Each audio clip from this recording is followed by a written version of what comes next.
সম্মানিত মুসল্লিয়ানে কেরাম, আল্লাহ তাআলার পবিত্র জাতের লাখো কোটি শুকরিয়া জ্ঞাপন করছি যে মহান মনিব আমাদের সকলকে যথাসময়ে পবিত্র মসজিদে জুমার নামাজ পড়ার জন্য হাজির হওয়ার তৌফিক দিলেন, যিনি আমাদেরকে সুস্থ রাখলেন, নিরাপদে রাখলেন। আমরা শুরুতে তাকেই শুকরিয়া জানাই, কৃতজ্ঞতা জানাই, কালিমাতুশ শুকর ফরি আলহামদুলিল্লাহ। দুরূদ ও সালাম বিশ্বনবী সাইয়্যিদুল মুরসালিন, ইমামুনা কুদওয়াতুনা হাবিবুনা উসওয়াতুনা সানাদুনা তাবিবু কুলুবিনা মুহাম্মাদুর রাসূলুল্লাহ সাল্লাল্লাহু আলাইহি ওয়াসাল্লামের উপর সাহাবায়ে কেরাম ও শুহাদায়ে জামের আলা ইল্লিয়িন আল্লাহ তাআলার কাছে কামনা করছি, বলুন আমিন। সম্মানিত দিনী ভাইয়েরা, আমরা সূরাতুল ফাতিহা প্রসঙ্গে কথা বলছিলাম। এর ব্যাখ্যা আমরা করতে করতে গত জুমাতে আমরা আর রহমানির রহিম এই আয়াতে কারিমা পর্যন্ত পৌঁছেছিলাম। এটা নামাজে বহুল পঠিত সূরা, প্রতি রাকাতে সূরা ফাতিহা পড়তে হয়। তা আমরা যদি এর ব্যাখ্যা অর্থ ভালো জানি আর পড়ার সময় আমরা একটু খেয়াল করি যে আমি কি বলছি আমার রবের সাথে, তাহলে আমরা আশা করতে পারি নামাজের ভিতরে মন ছুটাছুটি কিছুটা হলেও কমে যাবে।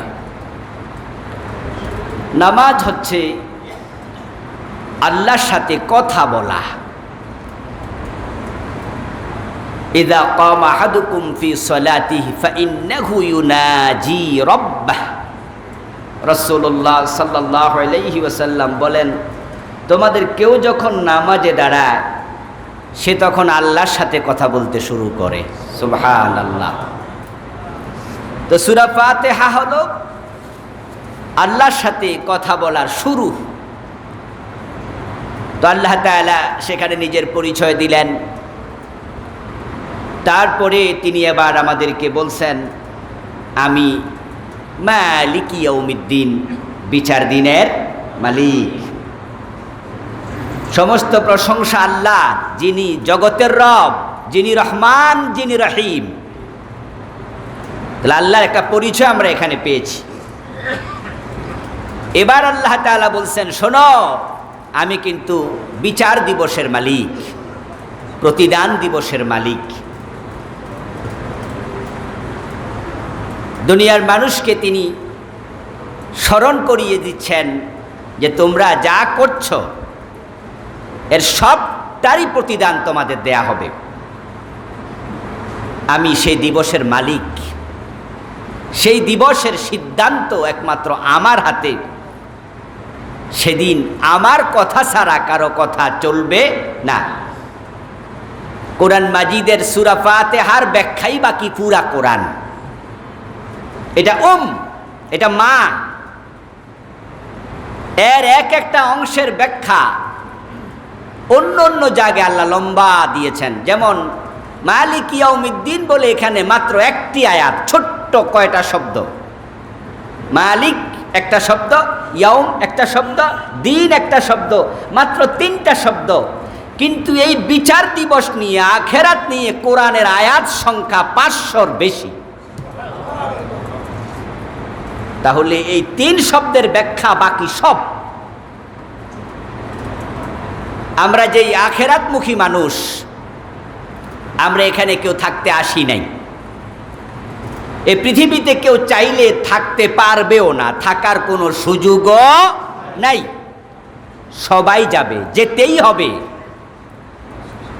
এই যাওয়াটা সুন্দর যেন হয়, এই জন্য আল্লাহ আমাদের স্মরণ করাচ্ছেন আরেকটা দিন আছে, ইয়াসলাউনাহা ইয়াউমাদ্দিন,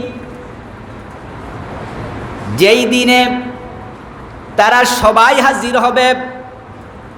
ওয়ামা হুম আনহা বিগাইবিন, এবং সেদিন আল্লাহর সম্মুখে হাজির হওয়া থেকে একজন অনুপস্থিত থাকতে পারবে না। সবাই হাজির হবে।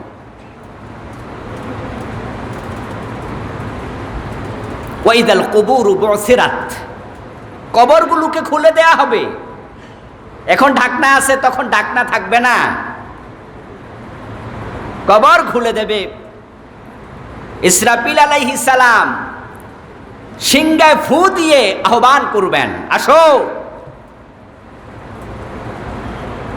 সেনাবাহিনীতে যারা চাকরি করে ট্রেনিং পিরিয়ডে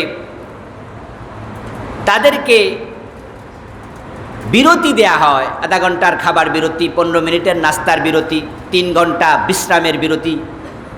বিরতি যখন শেষ হয় তখন বিউগল বাজানো হয়, হুইসেল দেয়া হয়। ওই হুইসেল পাওয়ার পরে রুমে থাকলে খবর আছে। অবস্থা এমন হয় কেউ খাচ্ছিল, ওই বিউগল বাজছে, খাবার বাকিটুকু রেখে দৌড় মারছে। হযরত ইসরাফিল আলাইহিস সালাম বিউগল বাজাবেন, সুম্মা নুফিকা ফীহি উখরা ফাইযা হুম কিয়ামুন ইয়ানজুরুন। আল্লাহ তাআলা বলছেন অতঃপর, অর্থাৎ শেষবার আবার সিংহায় ফু দেয়া হবে, ফাইযা হুম কিয়াম, তখন সবাই দাঁড়ায় যাবে। ওয়া মা হুম আনহা বিগাইবিন, একজনও আর থাকতে পারবে না, দাঁড়াতেই হবে। ওয়া মা আদরাকা মা ইয়াউমুদ্দিন, আপনি কি জানেন এইটা কি? দিন শব্দের একাধিক অর্থ আছে, সব জায়গায় দিন দেখলেই কিয়ামতের অর্থ নেওয়া যাবে না, কিন্তু আমাদের আলোচ্য বিষয়টা কিয়ামত কেন্দ্রিক। এমনিতে দিন কোরআনে আরো বিভিন্ন অর্থে এসেছে, যেমন দিন মানে জীবন ব্যবস্থা, এর সাথেও কিয়ামতের সম্পর্ক আছে। আল ইয়াউমা আকমালতু লাকুম দীনাকুম ওয়া আতমামতু আলাইকুম নি'মাতি ওয়া রাদিতু লাকুমুল ইসলাম দীনা। এখানে দিন মানে হচ্ছে জীবন ব্যবস্থা, দিন মানে হচ্ছে লাইফ প্রেসক্রিপশন। আপনার আমার জীবন আমরা কিভাবে চালাবো, আল্লাহ তাআলা তার একটি ব্যবস্থাপত্র দিয়েছেন। একজন ডাক্তারের কাছে গেলে ডাক্তার যেমন ওষুধ খাওয়ার সিস্টেম বলে দেয়, লিখে দেয়, বুঝাইয়া দেয়, তারপরে আবার মোবাইল নাম্বার দিয়া বলে যদি কোনো জায়গায় প্যাচ লাগে প্রয়োজনে আবার কল করে জেনে নিয়েন, তবে সিস্টেমের বাহিরে ওষুধ খাইয়েন না। কারণ ঔষধের মাঝে অ্যাকশানের চেয়েও রিঅ্যাকশান আরো জঘন্য। সিঙ্গেল ডোজের জায়গায় ডাবল ডোজ হলে এমন রিঅ্যাকশান হতে পারে, ঔষধের রিঅ্যাকশানের কারণেও রোগীর মৃত্যু হতে পারে। সিস্টেম মতো খাইয়েন। আমরা যারা স্কুল কলেজে শিক্ষকতা করি, মাদ্রাসায় পড়াই, কোন টিচার কখন ক্লাস নেবে, কোন ক্লাসে যাবে, ছাত্রদের কোন ক্লাসের পরে কোন ক্লাস হবে, মাদ্রাসাতে একটা রুটিন আছে, এটা আমরা ফলো করি। মাদ্রাসায় গেলেই ওটা ফলো করে ক্লাসে যাই। কর্তৃপক্ষ যে রুটিনটা দিছে এটা ফলো করা শিক্ষকের জন্য নফল না ফরজ? এটা চাকরির জন্য ফরজ, বাধ্যতামূলক। আমাকে দিছে আলেম ক্লাসে, আমি যাব তখন ফাজেল ক্লাসে। আমাকে দিচ্ছে তাফসিরে জালালাইন, আমি দেয়া পড়ানো শুরু করব কুতুরি হেদায়া, চলবে না। প্রিন্সিপাল বলবে আপনার নিয়মে মাদ্রাসা চলবে না। চাকরি যদি করতে চান আমাদের রুটিন ফলো করুন, এটা শৃঙ্খলা। ঠিক আল্লাহ তাআলা আমাদেরকে বানানোর পর আমাদেরকে ছেড়ে দেননি খামখেয়ালির উপরে। আমরা যা চা তাই করব, মনে যেমনে চা তেমনে চলবো, এই অধিকার আল্লাহ তার গোলামদেরকে দেন নাই। রব্বুল আলামিন কি হয়েছে আবার?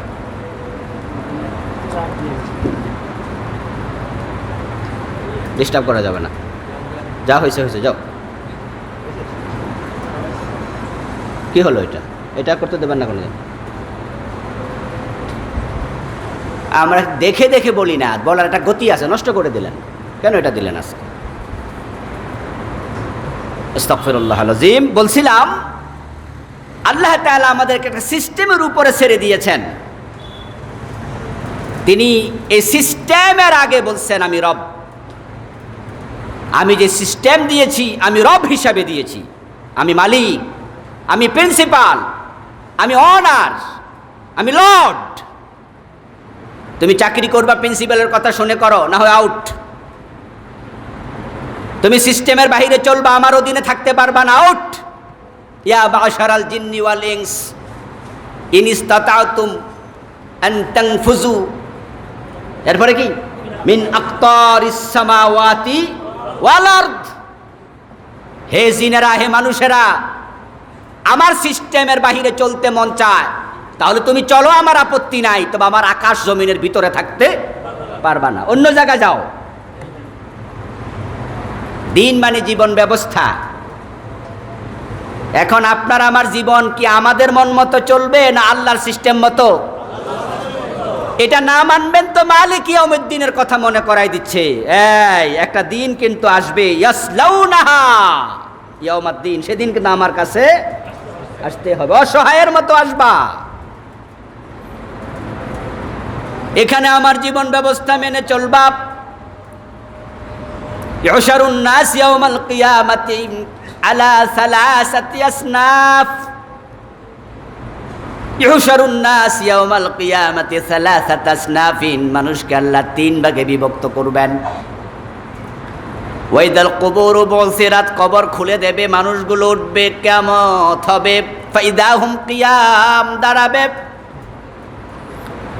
সিনফান রুকবানাম, যে মানুষগুলো এই দুনিয়াতে আল্লাহর জীবন ব্যবস্থার আলোকে আত্মসমর্পণ করে জীবনটা চালাইছে, আমার রবের কথার বাহিরে আমি চলব না, সিদ্ধান্ত নিলাম।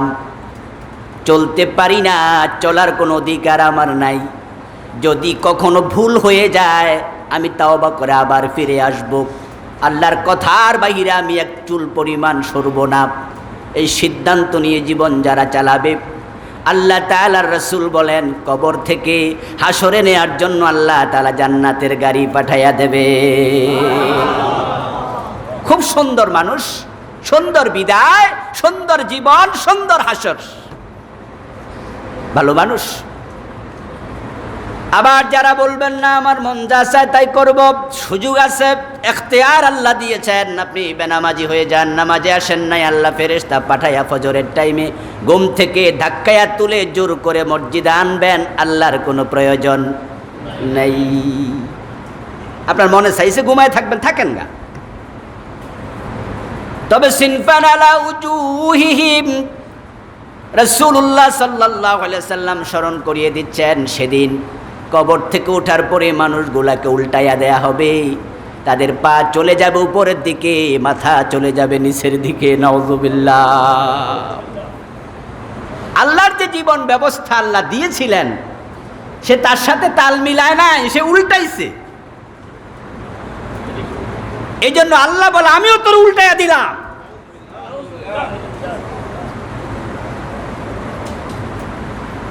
সুতরাং আপনারা আমরা যারা নামাজ পড়ছি, এই নামাজ জীবন ব্যবস্থার একটা অংশ মাত্র, টোটাল লাইফ প্রেসক্রিপশনের এটা অংশ। ফাইজা কুজিয়াতিস সালাতু ফান্তাশিরু ফিল আরদি ওয়াবতাগু মিন ফাদলিল্লাহ। আজান হবে, মসজিদে আসো, হাইয়া আলাস সালাহ, আহ্বান হয়েছে, এখন তুমি বাইরে থাকতে পারবা না, দৌড়ে মসজিদে যাও। এই আজানটা হচ্ছে জীবন ব্যবস্থার একটা অংশ। মসজিদে এসে নামাজ পড়ছো, এটা জীবন ব্যবস্থার আরেকটা অংশ। এখন মুয়াজ্জিন আজান দেবে, আল্লাহু আকবার শুরু না করে যদি হাইয়া আলাস সালাহ দিয়া শুরু করে, আমরা আজান যারা শুনবো সবাই বলবো মুয়াজ্জিন কি করলো, এটা কিসের আজান দিল, আল্লাহু আকবার দিয়া শুরু করলো না কেন? এই মুয়াজ্জিন সাহেব, আপনি আজকে হাইয়া আলাস সালাহ দিয়া শুরু করলেন, কারণটা কি?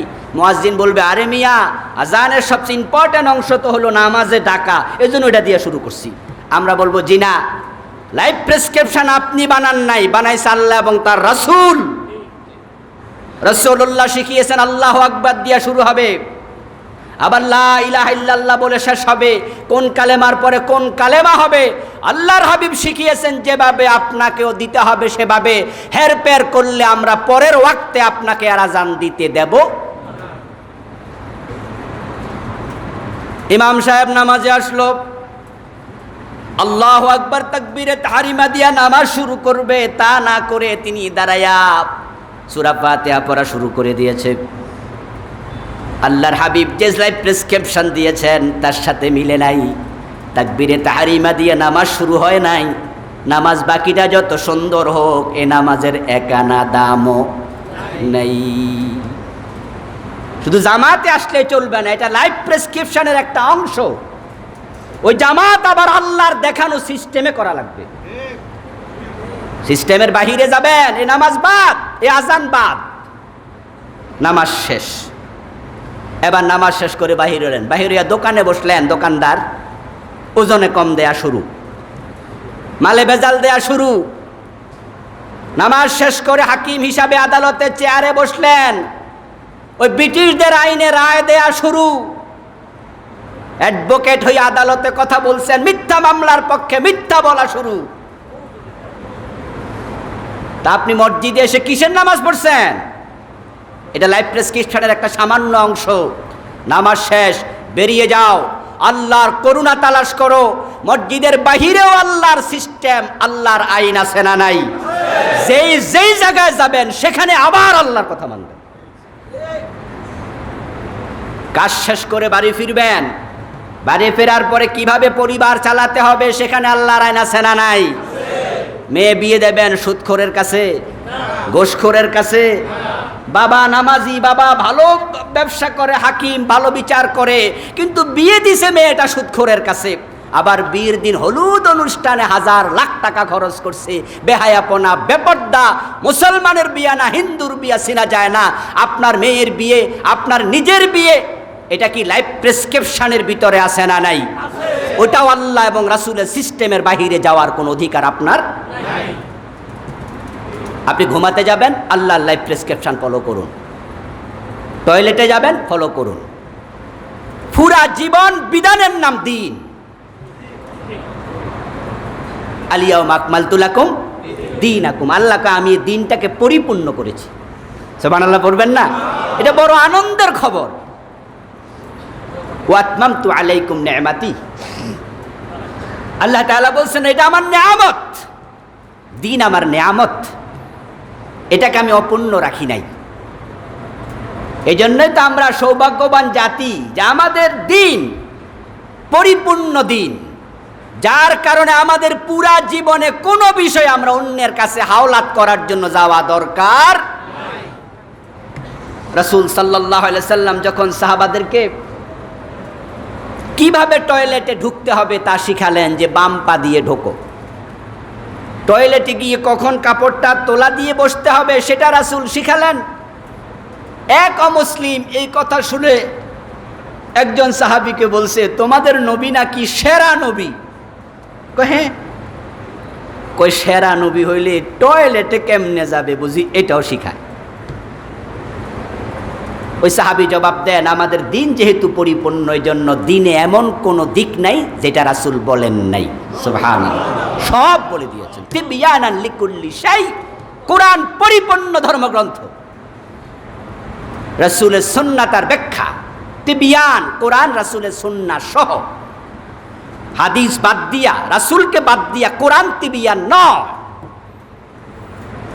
কোরআন তিবয়ান, পরিপূর্ণ ব্যাখ্যা সব আছে। কিন্তু যদি আপনি মনে করেন তাহলে হাদিসের কি দরকার, তাহলে আপনি বিভ্রান্ত হবেন। এর কারণ হাদিস সহ তিবয়ান কোরআন। আল্লাহ তাআলা বলছেন, মা আতাকুমুর রাসূলু ফাখুযুহু ওয়া মা নাহাকুম আনহু ফান্তাহু। আমার রাসূল যা করেছেন করো, যা ছেড়েছেন ছাড়ো। তো রাসূল যাহা করেছেন বলেছেন, এটাই তো হাদিস। হাদিস হচ্ছে কোরআনের জীবন্ত ব্যাখ্যা। আল্লাহ তাআলা বিশ্বনবীকে শিখিয়েছেন, এটা এটা এটা এভাবে করুন। হাদিস বাদ দিয়ে কোরআন তিবিয়ান হয় না। কিছু লোক ইদানিং বের হয়েছে, তারা আহলে হাদিস, আহলে কোরআন নিজেদের নাম দিয়েছে। ওই আহলে কোরআনওয়ালারা বলতে চায় হাদিস নাকি দরকার নাই। বিভ্রান্ত তারা।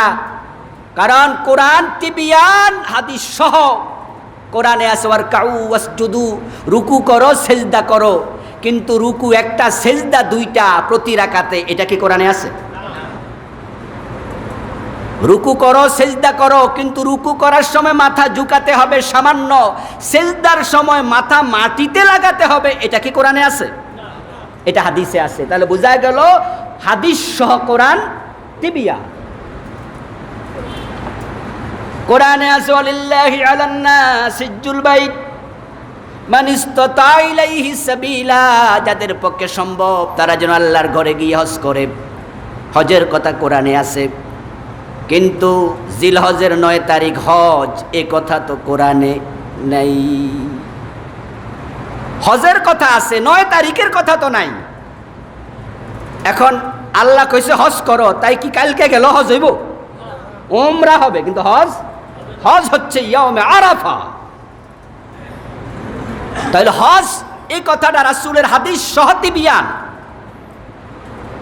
কোরআনে আছে ওয়ালিয়াতাওয়াফু বিল বাইতিল আতীক, তারা যেন আল্লাহর এই স্বাধীন ঘর তাওয়াফ করে। কোরআনে তাওয়াফের কথা আছে, কিন্তু 7 চক্কর এক তাওয়াফ, এটা তো কোরআনে নাই। চক্করটা শুরু হবে কোথায়, শেষ হবে কোথায়? 7 বার দিতে হবে না 9 বার দিতে হবে, ব্যাখ্যাগুলো তো নাই।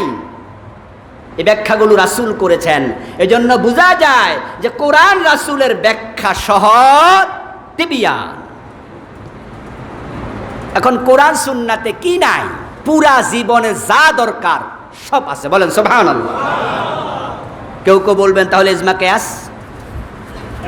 আরে ভাই, ইজমা এবং কিয়াস এটাও কোরআনের বাহিরে নয়, হাদিসের বাহিরে নয়। কিয়াস করার জন্য মাকিসে আলাই লাগে। কোন জিনিসের উপর আপনি কিয়াস করবেন? ওই জিনিসটা হচ্ছে কোরআন এবং সুন্নাহ। আপনি মন গড়া কিয়াস করবেন, এটার নাম কিয়াস না। আমরা বলি কিয়াস মাল ফারেক। যখন কেউ কিয়াস করে কথা বলে, কিসের উপরে কিয়াস করছো? কোরআন এবং হাদিস থেকে দলিল দিতে না পারে, আমরা বলি তোমার কিয়াস বাতিল। আমার ভাইয়েরা, দিন মানি জীবন ব্যবস্থা। এখন আলিয়াউমা আকমালতু লাকুম দীনাকুম ওয়া আতমামতু আলাইকুম নি'মাতি, আমি ইসলামকে পরিপূর্ণ করেছি, এটা দিন হিসাবে দিলাম। ওয়া রাদিতু লাকুমুল ইসলাম দীনা, এবং দিন হিসাবে ইসলামকে দিয়া জীবন ব্যবস্থা বানাইয়া আমি আল্লাহ খুশি।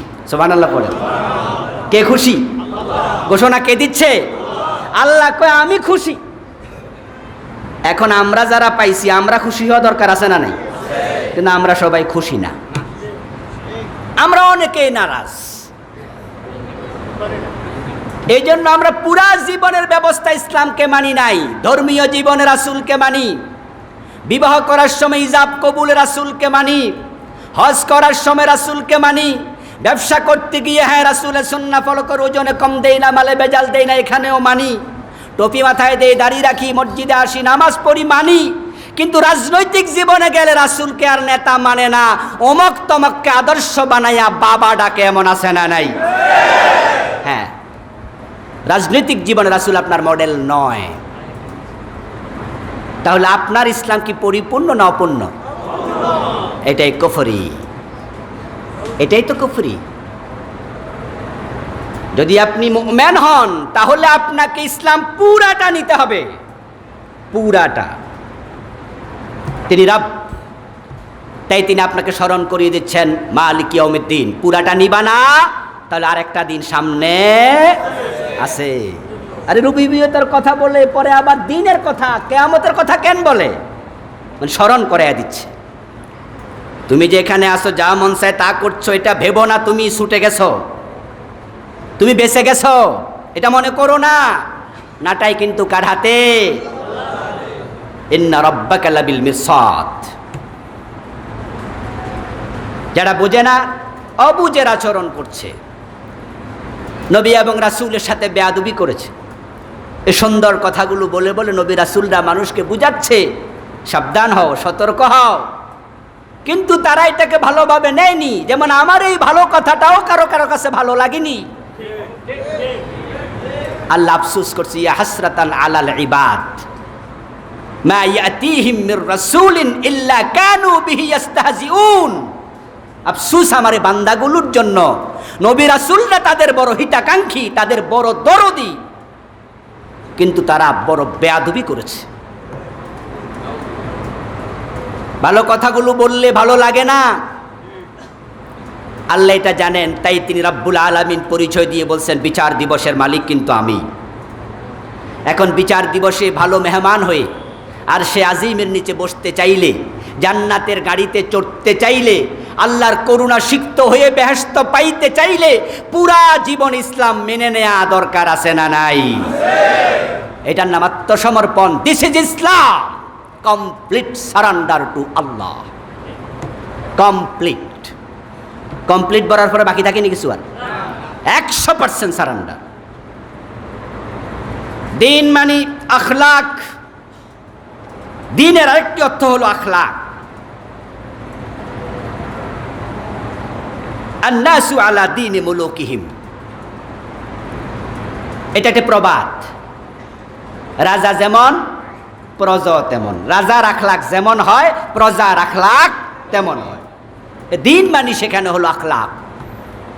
একটি হাদিসে আসছে আন্নাসু আলা দীনি খালিলিহি ফালইয়ানজুর আহাদুকুম মান ইউখালিলু। মুসলমান সাবধান, মানুষ কিন্তু বন্ধুর আখলাকি হয়। আপনি যদি তাহাজ্জুদ গুজার কোনো মানুষের সাথে চলেন, 2 দিন 4 দিন 5 দিন এক রুমে থাকেন, একসাথে চলেন আল্লাহওয়ালা কোনো মানুষের সাথে, তাহলে আপনার ভিতরে তার চরিত্রের প্রভাব নিশ্চয়ই। আপনি তার সাথে কথা বলতে বলতে চলতে চলতে আপনার ভিতরে তাহাজ্জুদ পড়ার একটি আগ্রহ তৈরি হবে। আন্নাসু আলা দীন খালিলি, দিন মানে আখলাক। মানুষ তার বন্ধুর চরিত্রে চরিত্রবান হয়।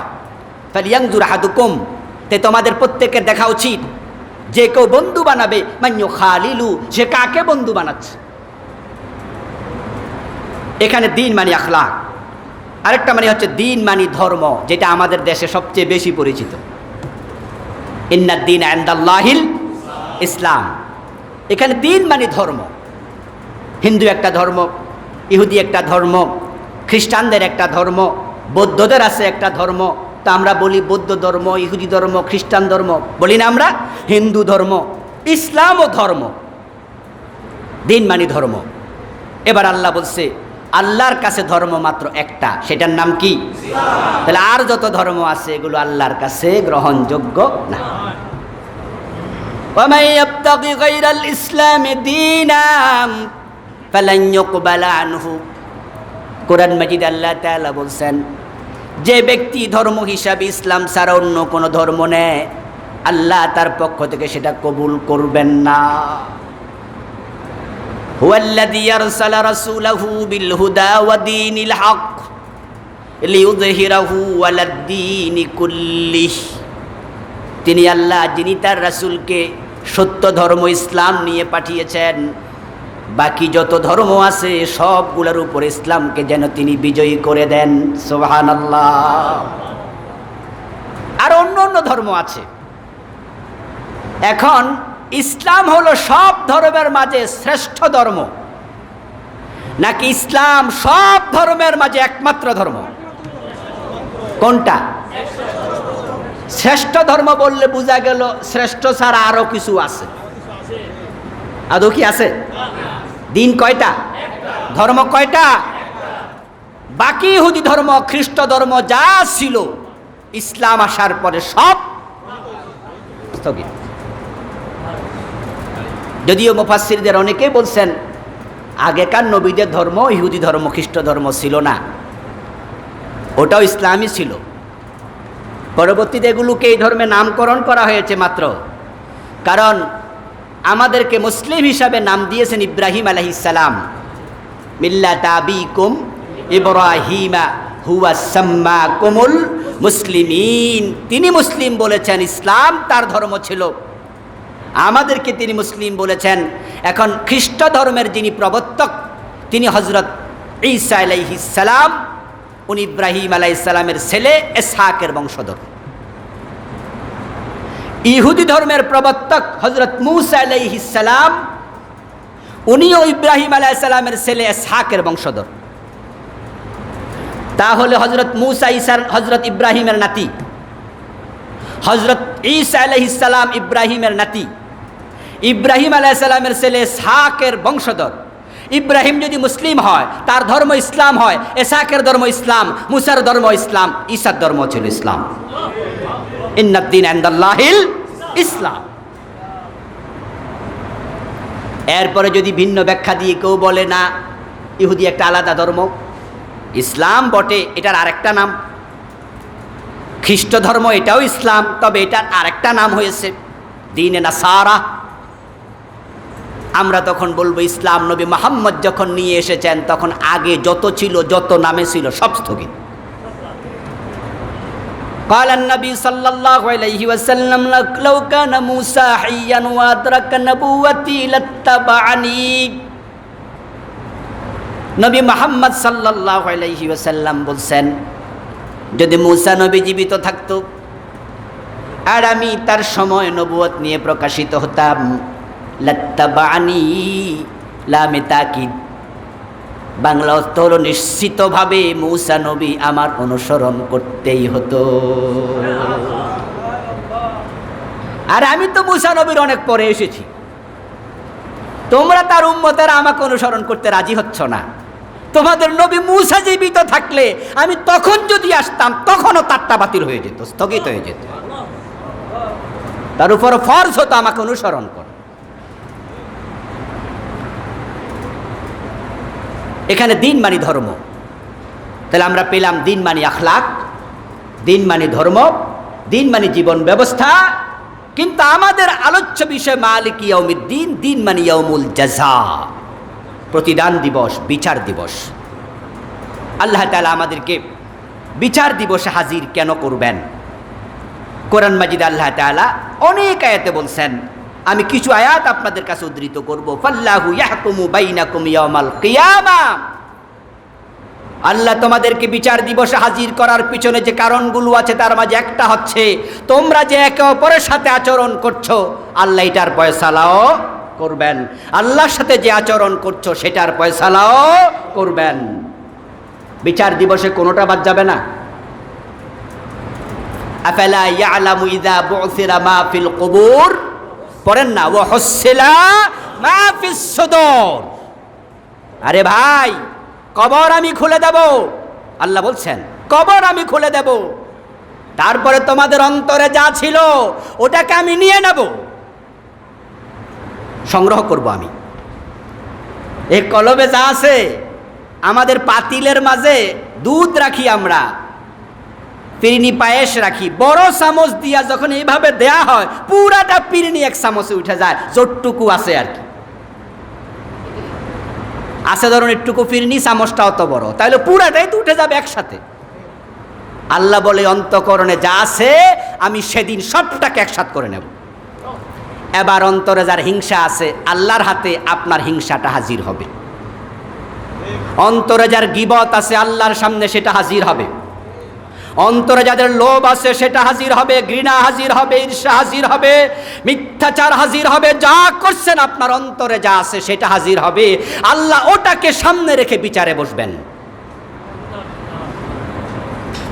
আল্লাহর কাছে যাওয়া লাগবে তো, কবে জানি না, আজকেও হতে পারে। কিন্তু ঠিক আপনি যেটা নিয়ে মরবেন আল্লাহ ওটা হাজির করবে। لا تجعل في قلوبنا غلا للذين آمنوا। আল্লাহ কোরআনে আমাদেরকে দোয়া শিখিয়ে দেয়, ও মুসলমানেরা আমি আল্লাহর কাছে দোয়া করো, আল্লাহ আমাদের মোমেন ভাইদের জন্য আমার অন্তরে কোনো বিদ্বেষ রাখিও না। আমার অন্তরে মোমেনের জন্য বিদ্বেষ আছে, হিংসা আছে, এই অবস্থা আমাকে হাজির করিও না, আমাকে তাদের অন্তর্ভুক্ত করো না। এটা খুব খারাপ জিনিস। এটা ইমানের দাদ মুদাদ, ইমানের বিপরীত, দিদ্দুল ইমান। ইমান হচ্ছে মুহাম্মাদুর রাসূলুল্লাহি ওয়াল্লাযীনা আমানু আশিদ্দাউ আলাল কুফফার রুহামাউ বাইনাহুম। এটা হচ্ছে ইমান।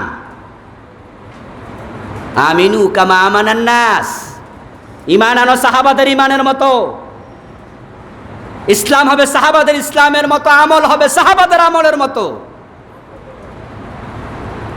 সাহাবায়ে কেরামের অন্তরে আরেক সাহাবীর প্রতি হিংসা ছিল না ভালোবাসা ছিল?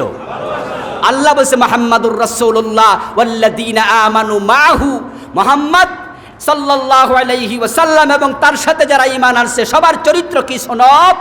আশিদ্দাউ আলাল কুফার, কাফেরদের ব্যাপারে বজ্র কঠিন, রুহামাউ বাইনাহুম, একের জন্য অন্য ভালোবাসার সাগর।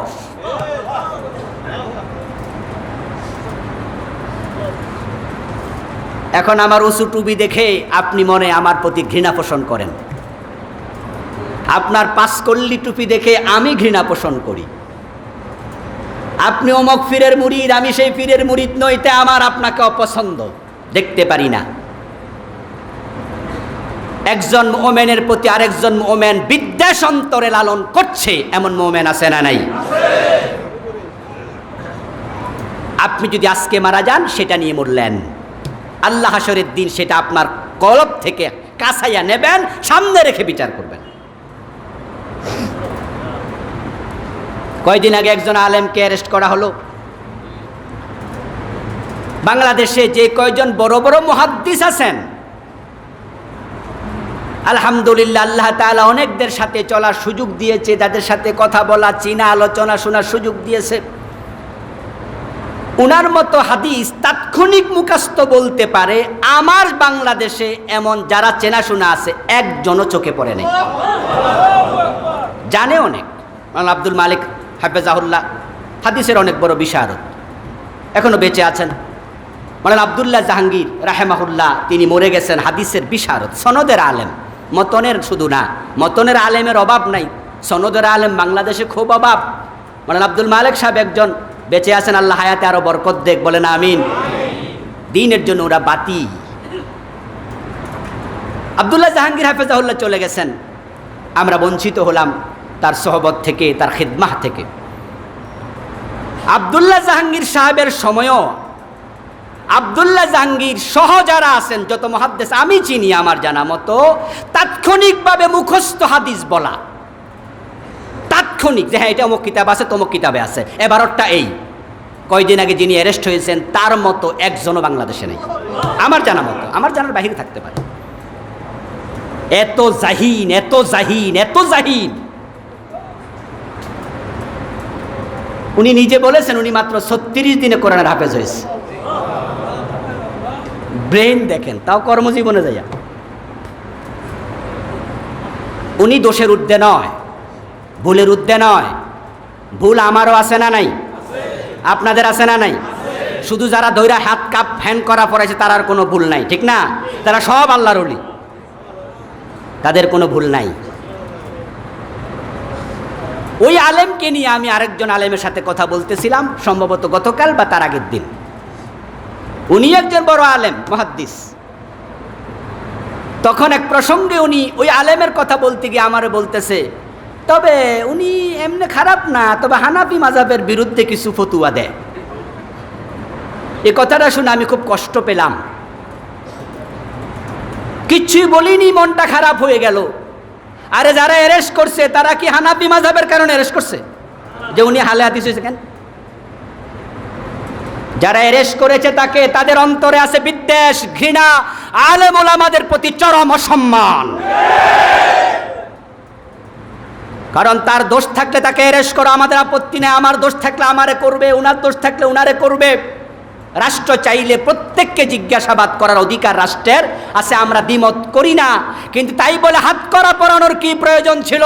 হাতকড়া তো তাকে পরায় যে চোর, যে ডাকাত, যে পালাইয়া যেতে পারে। উনাকে ছেড়ে দিলেও তো উনি পালাইতো না।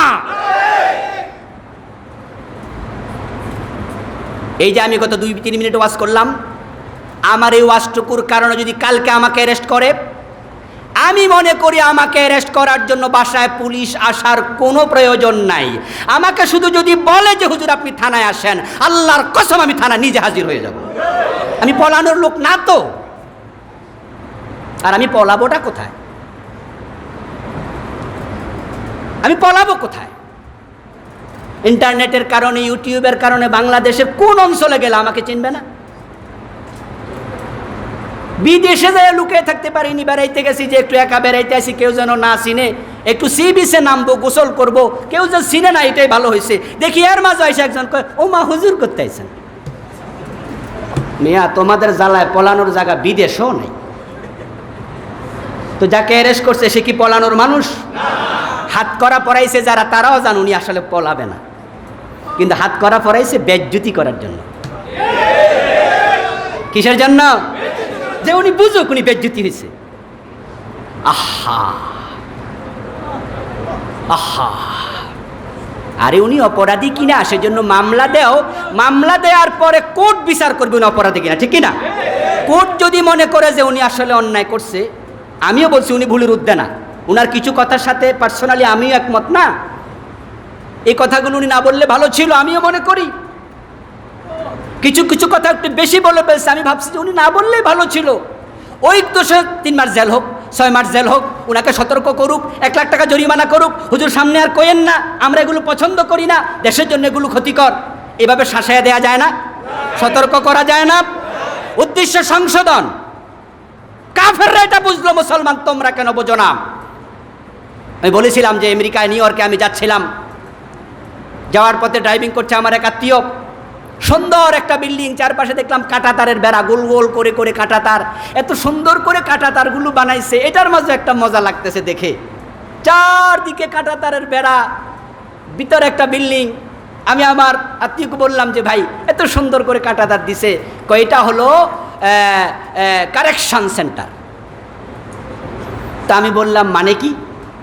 মানে হলো যারা অপরাধ করে ওদেরকে এখানে রাখে, ওরা এটাকে প্রিজন বলে না, জেলখানা বলে না, ওরা বলে কারেকশন সেন্টার। লোকটা ভুল করছিল, 2 মাস জেল দিলাম, 6 মাস জেল দিলাম, এর মাঝে সে সংশোধন হইয়া বাইর হইয়া যাবে। তো জেল বলে তারা ছোট করা কি দরকার? সংশোধন বললে তো ভালো।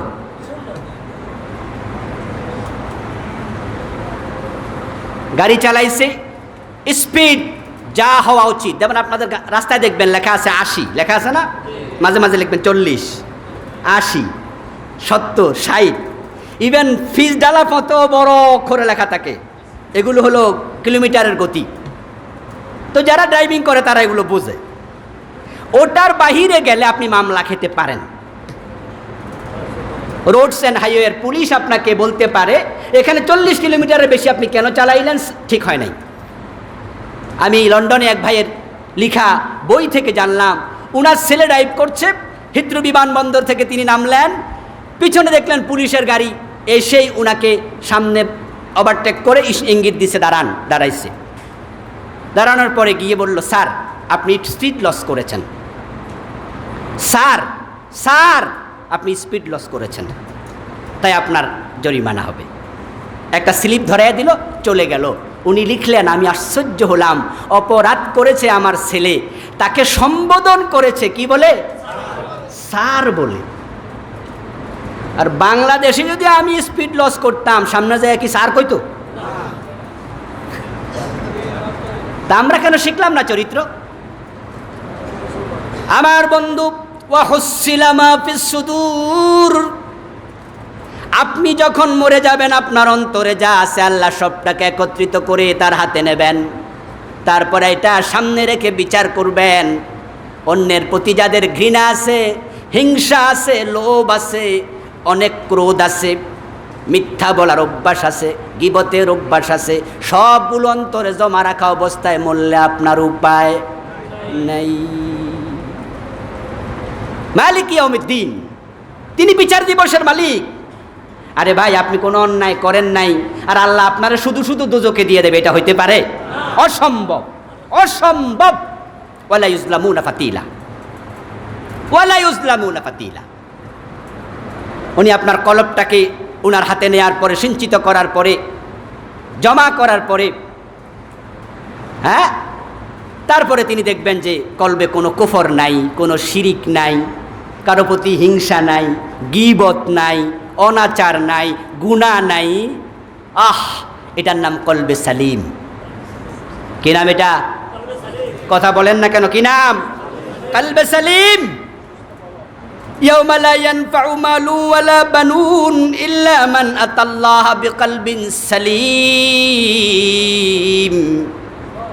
আল্লাহ তাআলা বলেন, সেদিন আমি যখন বিচারের আসনে বসে যাব, বিচার করব, সেদিন কার কত সন্তান ছিল, কত কোটি টাকার মালিক ছিল, কি ক্ষমতা ছিল, কিচ্ছু কাজে আসবে না। ইল্লা মান আতাল্লাহ বিকলবিন সালিম, যে একটা ভালো অন্তর নিয়ে আসছে সেই মুক্তি পেয়ে যাবে। আপনার অন্তরে কি আছে আমি জানি না, আমার অন্তরেরটা আপনি জানেন না। আপনার অন্তর দেখে আল্লাহ আপনার বিচার করবে, আমারটা দেখে আমার বিচার। ওয়াত্তাকু ইয়াওমা লা তাজজি নাফসুন আন নাফসিন শাইআ। আরে কেতা আল্লাহ বলে সেদিনকে ভয় করো যেদিন কেউ কারো উপকার করতে পারবে না।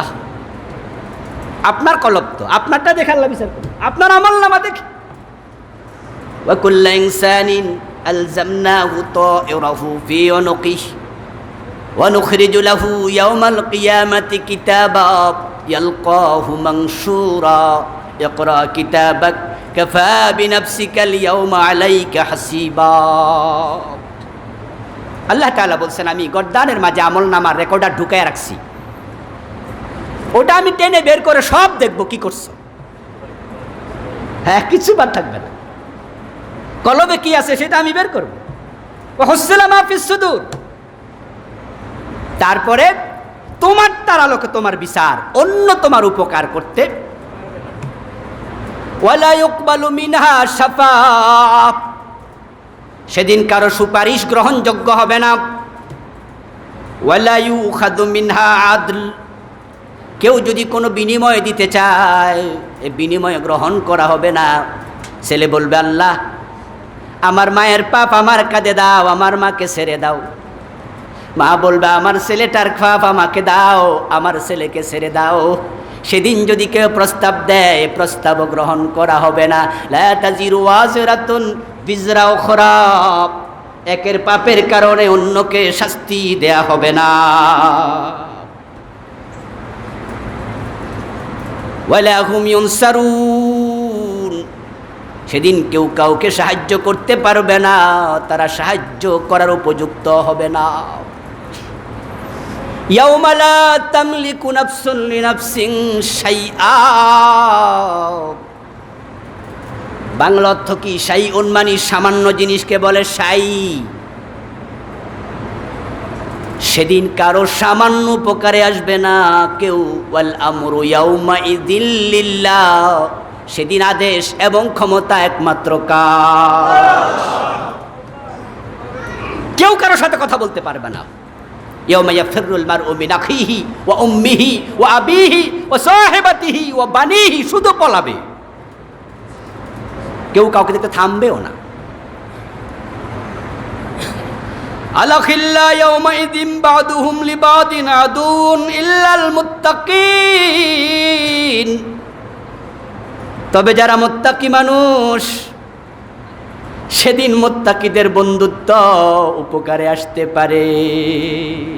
সুবহানাল্লাহ পড়ুন, সুবহানাল্লাহ পড়ুন। একটা সুযোগ আল্লাহ রাখছে, মুত্তাকিদের বন্ধুত্ব উপকারে আসতে পারে। আলাখিল্লা ইয়াউমাইযিন, সেদিন পরস্পর বন্ধু যারা আছে, বাদুহুম লিবাদিন আদুন, একজন আরেকজনের দুশমন হবে।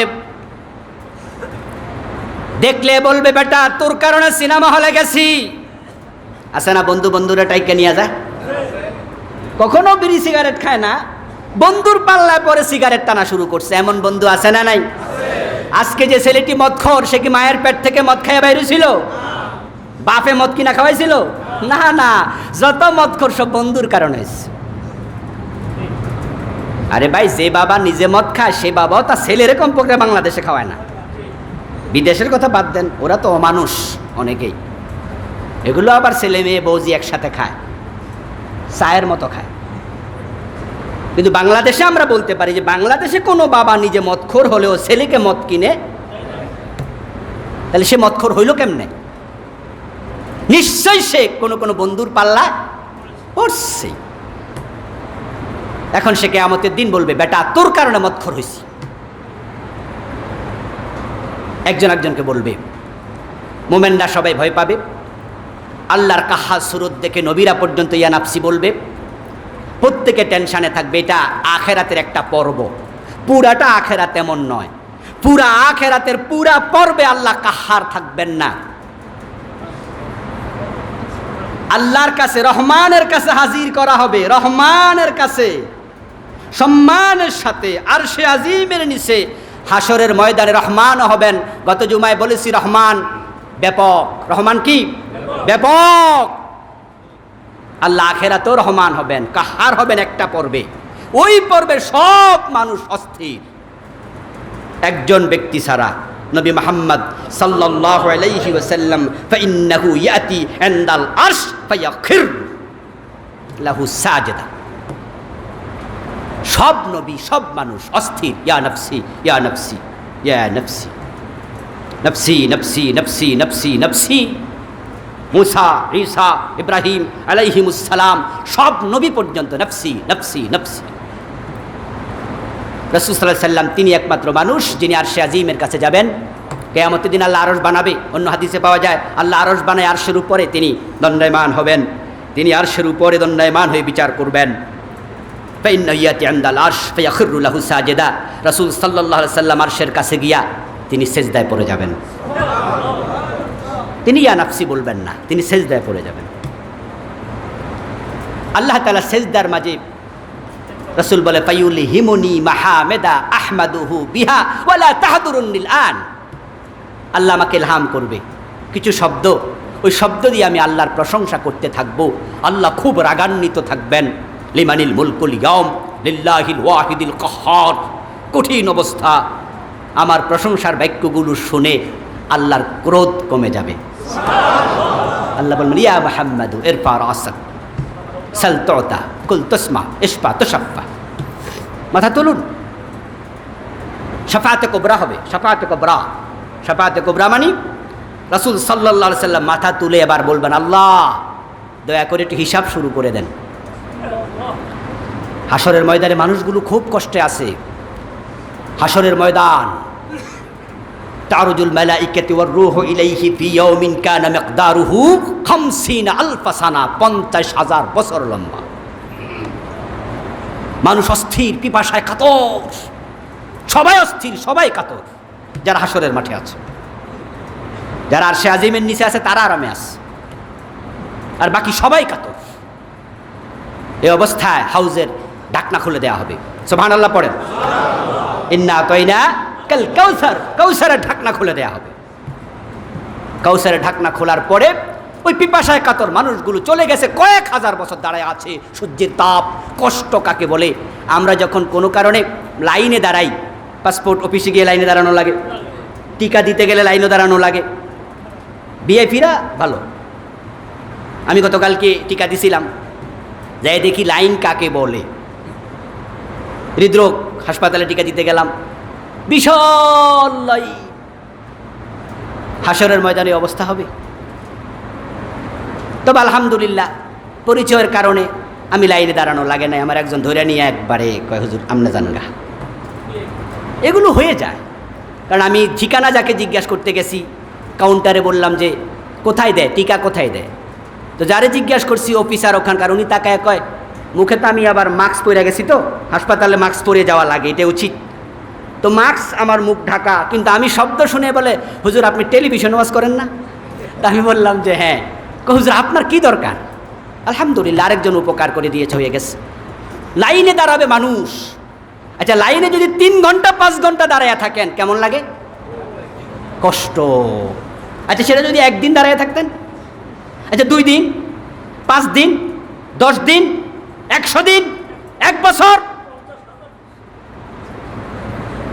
সূর্যের তাপ চলছে, হাসরের ময়দান উপস্থিত, চলে গেছে কয়েক হাজার বছর।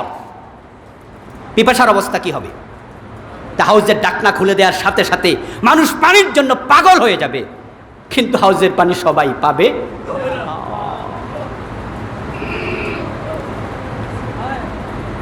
আমার বন্ধু, কঠিন অবস্থা।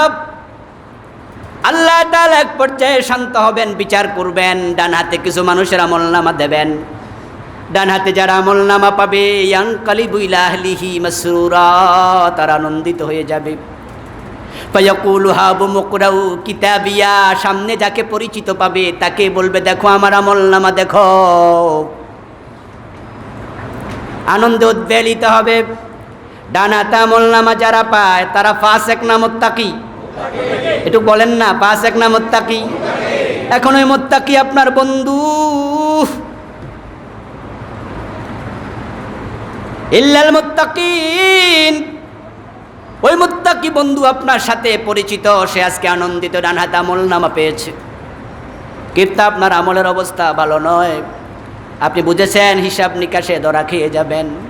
এখন সে বন্ধুকে আপনি কিয়ামতের মাঠে উপকারী হিসাবে পেতেও পারেন, কারণ যারা জান্নাত পেয়ে যাবে তারা অন্যের জন্য সুপারিশের সুযোগও পাবে।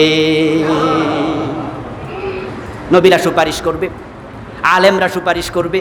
শাফাআত হক, আর শাফাআতু হাক্কুন। কিছু লোক আজকে শাফাআত অস্বীকার করছে, বলছে শাফাআত বলতে কিছু নাই। এগুলো মুতাজিলাদের আকীদা। মুতাজিলারা বলতো শাফাআত নাই, কিন্তু শাফাআতের ব্যাপারে কোরআনের আয়াত আছে, শাফাআত আছে, কিয়ামতের দিন শাফাআত হবে। আল্লাহ তাআলা বলছে ওয়ালা ইয়াশফাউনা ইল্লা লিমান ইরতাদা, শাফাআত তারা করবে না তবে আল্লাহ যার উপরে সন্তুষ্ট তার জন্য করবে।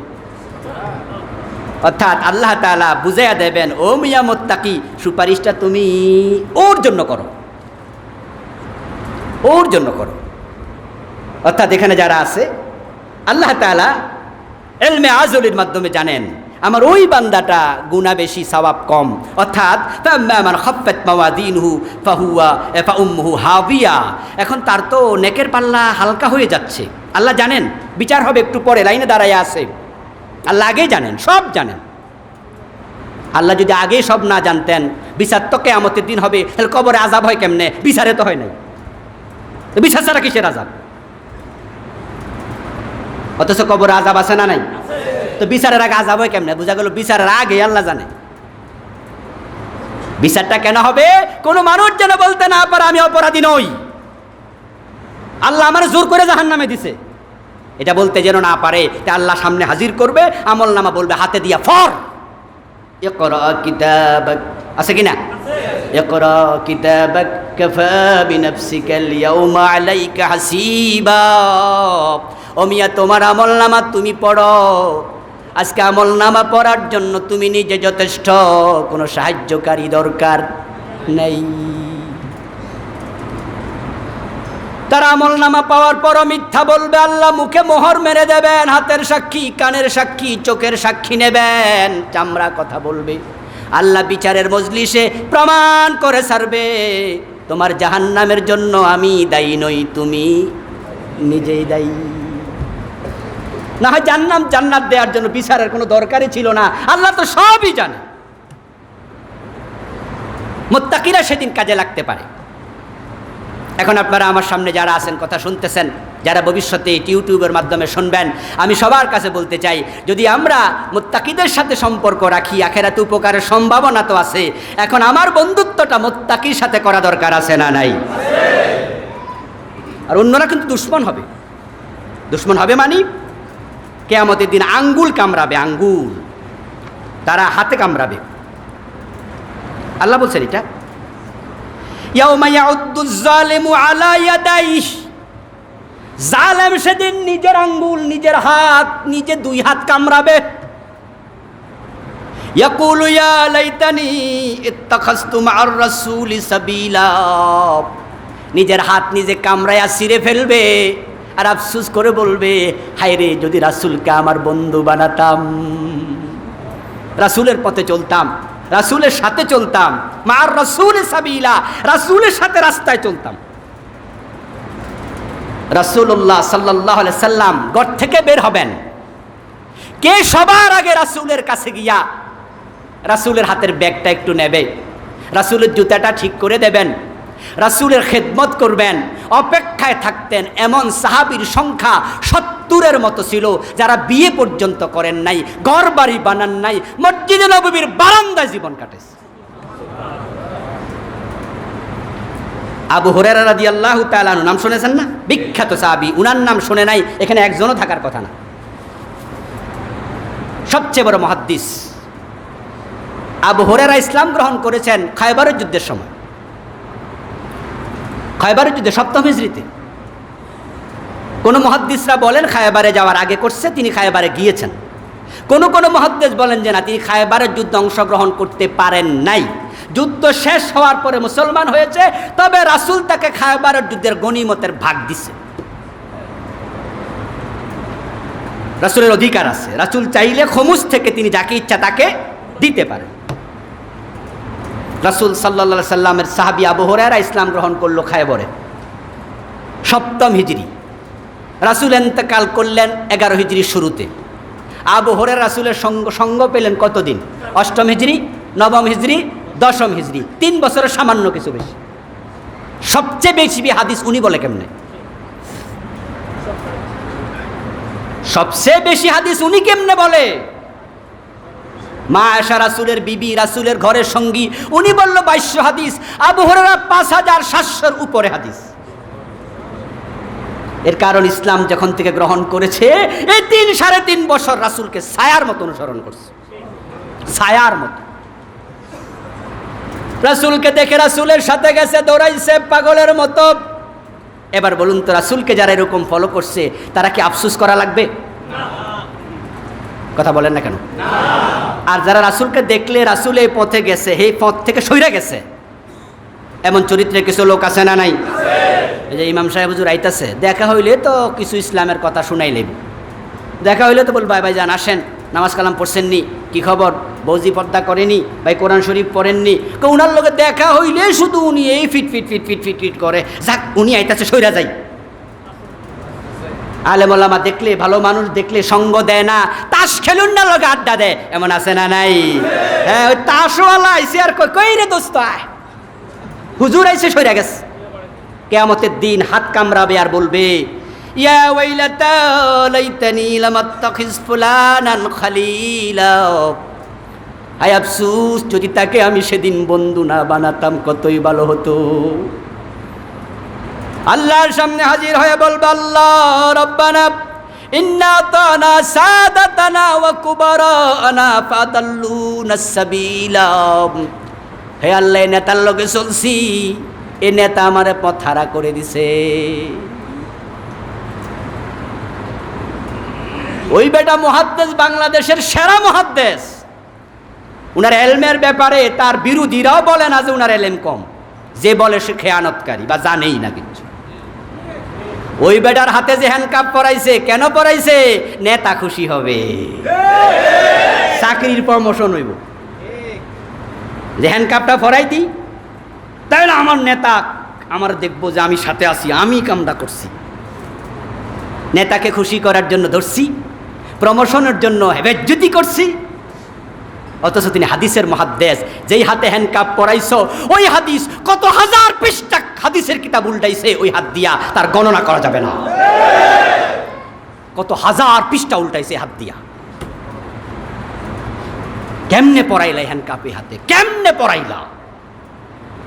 কলিজায় কি সামান্য ভয় ঢোকে নাই?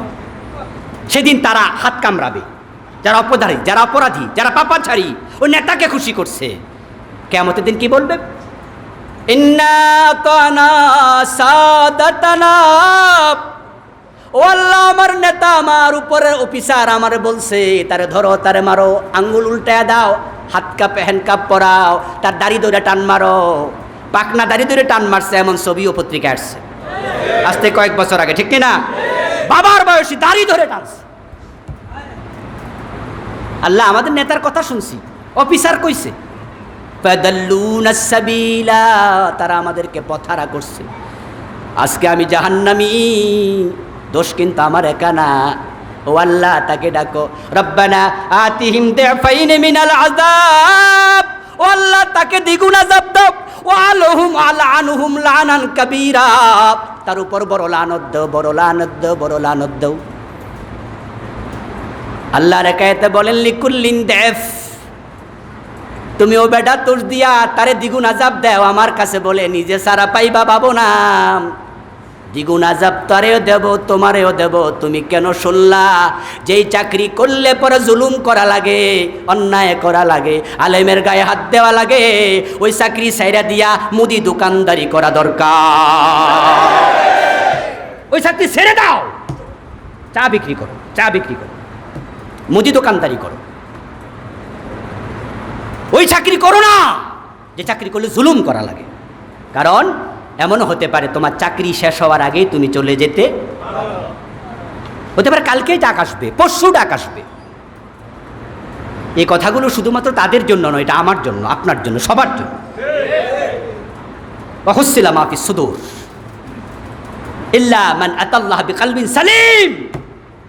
অন্তরকে ভালো বানাও, ভালো বানাও ভাই, ভালো বানাও।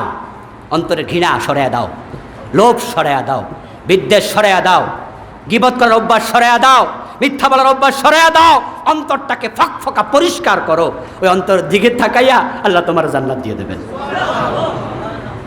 আল্লাহ এমন অন্তর আমাদের বানানোর তৌফিক দান করেন, বলেন আমিন।